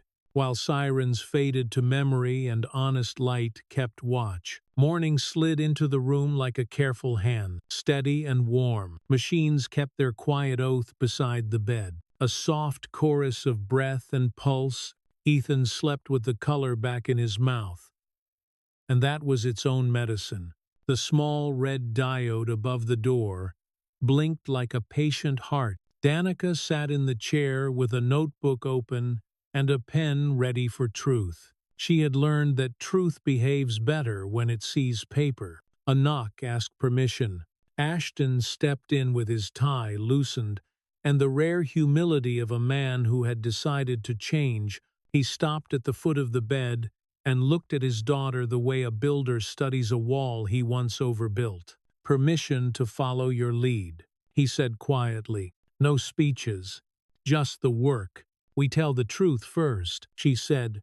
"No romance. We show the chain and the clock and the hands that touch the evidence. We do not ask for pity. We ask for process." "Understood," he said. And for once the word did not feel like a shield. Legal has the sealed drive. The gun and the phone are bagged and logged. The city clock runs through every exhibit. The board meets after lunch. The prosecutor wants us sooner. She looked at Ethan and watched his chest lift and fall in honest hill. "When he wakes, I will tell him," she said. "Then we go." He woke an hour later, eyes clear as winter water. She leaned close, and the machine beep found his breath and kept time with it. "Report," he whispered. "You are alive," she said. "I am here. The chain is clean. He is booked. We meet the prosecutor and we make the record brave." "Need anything?" he asked. "Permission," she said, smiling a little and stealing his word. "To finish this, you already have it," he said. "Bring me back a world that knows what it saw." She squeezed his hand and stood. Ashton held the door without trying to manage the moment. They walked through cool corridors toward repair that tasted like law instead of mercy. The district office smelled like paper and old coffee, and a hint of rain come in on coats. A prosecutor with a neat braid and a steady gaze greeted them with the courtesy of a surgeon. Two investigators set out folders. A tech rolled in a cart that made the city clock sit up and behave. "Thank you for coming," the prosecutor said. "We will keep this clean. Please sit." Screens brightened with angles, garden and hedge and path, the porch from earlier nights, establishing pattern, and the trespass that dressed itself as watching. The tech read times from a log synced to the city network, each second spoken aloud until the sequence became a spine. "We will walk the events," the prosecutor said. "Then we talk charges. Then we talk bail." The shot bloomed on the screen without sound, and still the room heard it. Danica kept her hands flat on the table and let her eyes do the work. The phone slid under the hedge. The gun entered the bag. The director read time and place and weather. Signatures stacked like careful bricks. "Chain is very good," the prosecutor said. "The emails strengthen intent. The call logs give us pattern. The cropped photos support motive and planning. Attempted murder is clear. We will add aggravated assault and stalking. If the device yields more, we will add a count for tampering. We will oppose bail." "Bail," Danica said, the word small and heavy. "We oppose," the prosecutor repeated, "and if anyone feels generous, we will place the clock and the threats on the record and let gravity do what it does." She closed her folder with quiet finality. Pretty is for brochures. Honest is for history. They left for the boardroom where glass liked to hear itself speak. The table could have seated a small parliament. Faces showed caution, vanity, a few apologies that had not learned language. Ashton stood at the head and did not sand the edges from his voice. "We will not discuss my daughter as a liability," he said.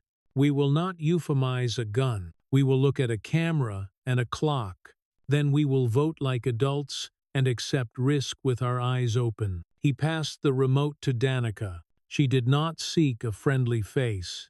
She played the garden from the moment the hedge frame admitted the scene. She let the time sit in the corner like a brave little witness. She froze the frame where Ethan stepped in, a body made into a barrier. Quiet owned the room. She showed the bag, the strip, the signatures. She showed the list of hands and the readout that tied every second to the city. "We will cooperate fully," Ashton said. "No favors. No phone calls to soften what is solid. No philanthropy used as perfume. Evidence will be the only status that matters." One board member tried to clear his throat and found humility instead. "Agreed," he said. Others followed. Votes stood and were counted. Contracts were measured for fallout and kept. It felt like weather changing in a room that had forgotten seasons. Arraignment tasted of marble and impatience. Danica wore a plain dress with pockets and shoes meant to hold ground. Reporters collected like birds who had learned cameras. She walked through them like tide around a stone. Cameron looked like a man who had lost the password to his reflection. The suit sat perfectly. The smile did not. The judge was lean and metronomic. Charges landed one by one with no ceremony. The prosecutor stood and built a wall out of clocks and chains and phones found under shrubs. The defense tried to sell character and found no buyers. "My client is a pillar," the lawyer said. "Pillars do not shoot people in gardens." The judge replied, "Bail denied." Next matter. A breath moved through the seating and died with good manners. Deputies guided him away. His smile cracked like sugar in rain. Danica kept her face level and felt a small weight move from her ribs to the floor where it belonged. Ethan watched on a small hospital screen with the sound low. When the judge refused bail, he laughed once and then hated the pain of it, and still accepted the price. "You look like a storm with manners," he told her when she returned. She kissed his hair and let that be her answer. Days unfolded with the steadiness of good procedure. The district office filed a new count when a recorded call from Holding tried to throw money at a witness. Obstruction put its teeth in. A private investigator invoice placed a pair of eyes outside her hedge on nights that matched the city clock.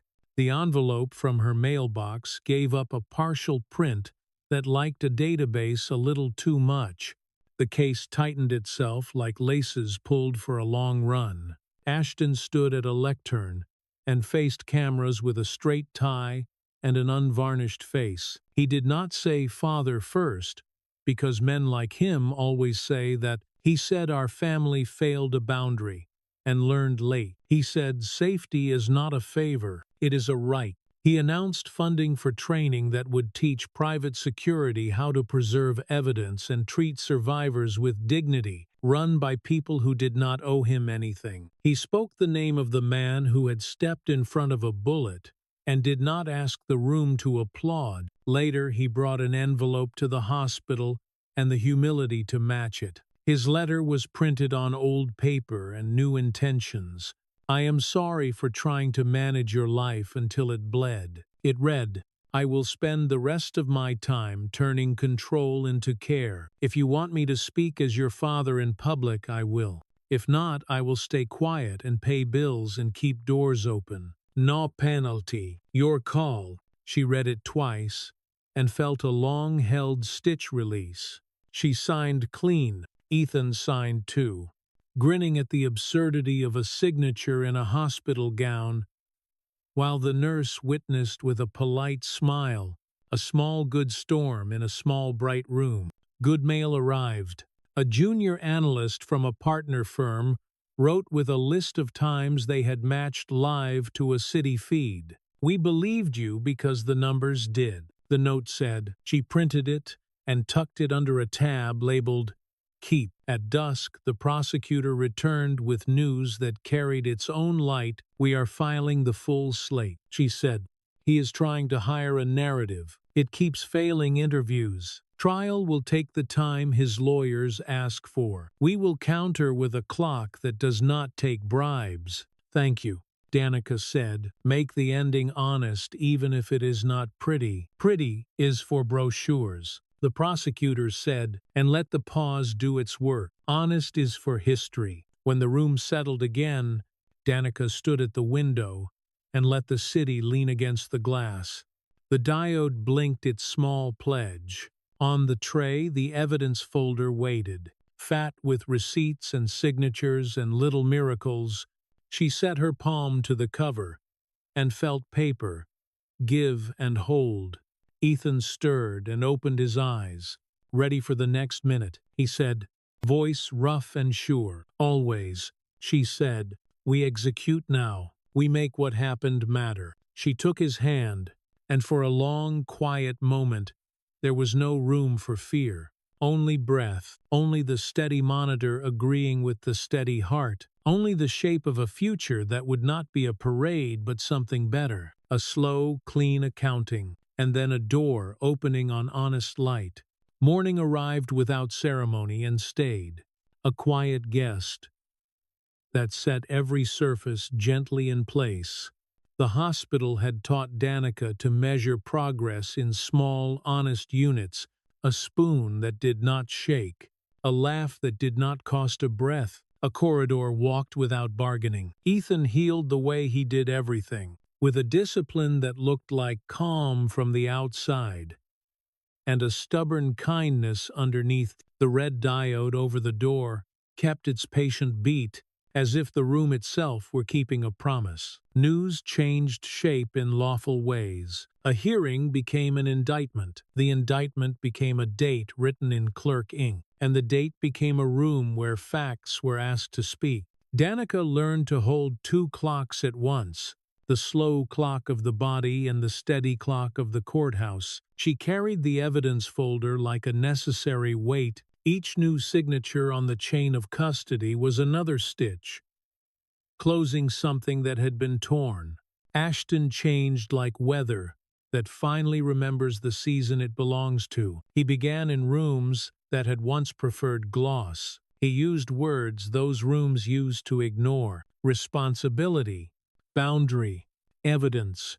He retired sentences that treated danger like an opinion and replaced them with policies that treated safety like a job. He hired people who did not owe him deference to tear apart the procedures he had trusted out of habit. He funded training that taught a hand to bag a phone without smudging a story, and a voice to read time aloud, so a record could hear itself. In meetings, he asked questions and waited for answers, a man relearning the mechanics of respect. The apology arrived not as a speech but as a sequence of acts.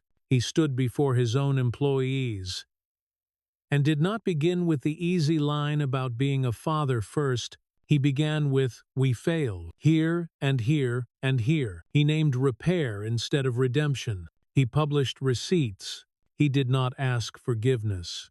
He asked for accountability, and signed his name as if ink could carry weight and mean it. The case moved like a careful machine. The footage spoke in angles that could not be charmed. The phone gave up its maps and messages. The emails and calls kept their cruelty and became exhibits with tabs and labels. Witnesses said their names and the weather and what they smelled, and the city clock answered each line. The defense tried to rename what had happened, and the judge let the record correct the attempt without raising her voice. In the gallery, Danica sat with her hands quiet on her knees and watched facts do the work love could not do. She did not look at Cameron when he scanned the rows for eyes to conquer. She let the screen own the room. When the verdict landed, it did not thunder. It arrived like a latch, finally fitting, a door clicking closed, because the house had been built square at last.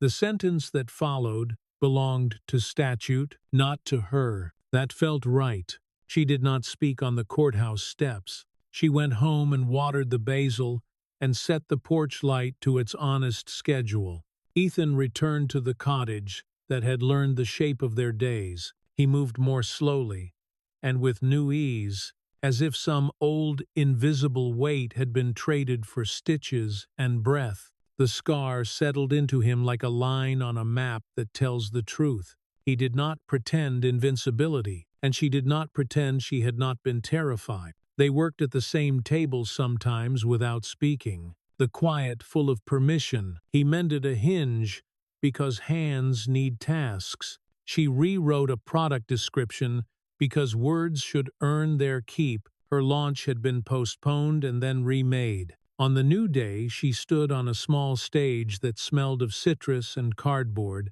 and spoke plainly about skin and function and what it means to treat the body like a home.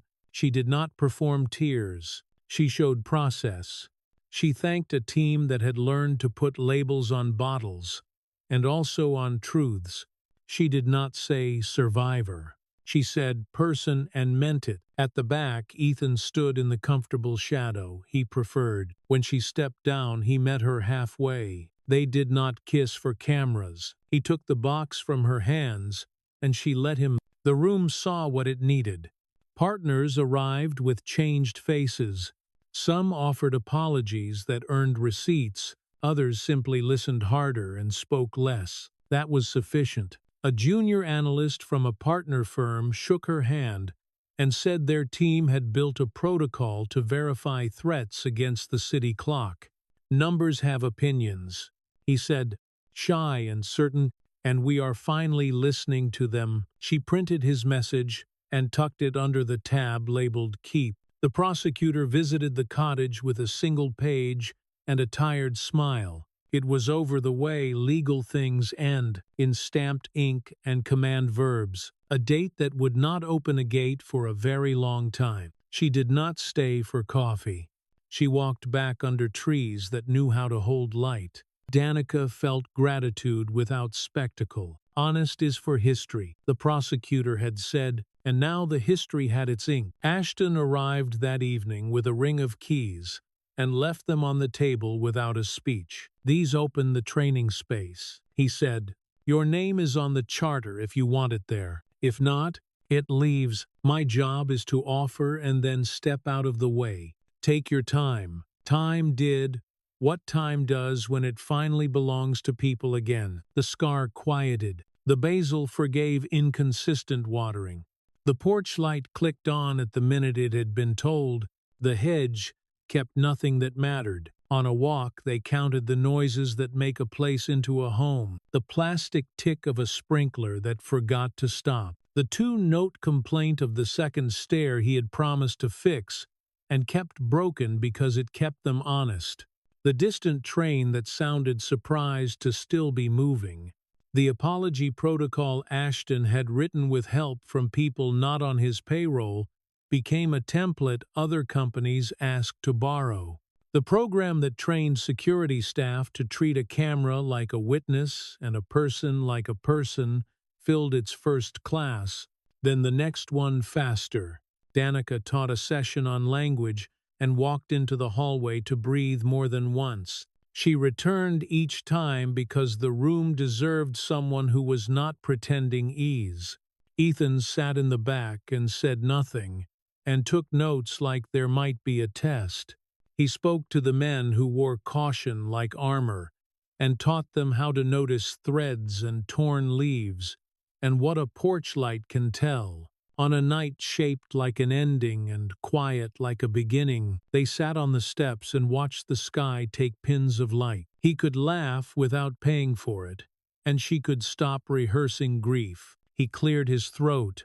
He did not kneel. He did not make a speech. He asked a simple question meant for a long life that would keep being wrong and right and theirs. Not now. Not soon.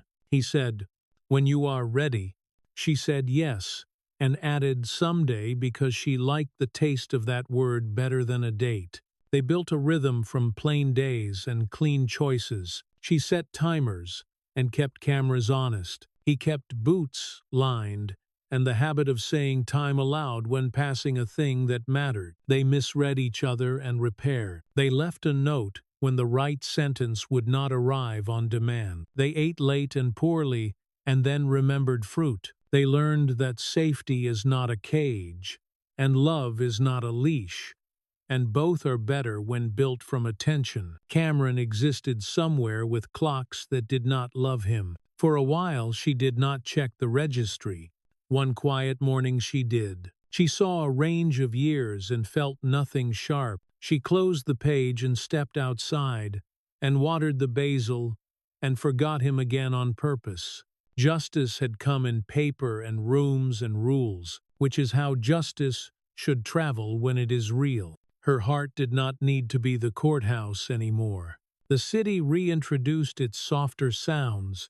A bakery bell down the block chimed like a small forgiveness. A delivery truck thudded a crate onto a curb, with the firm note of work.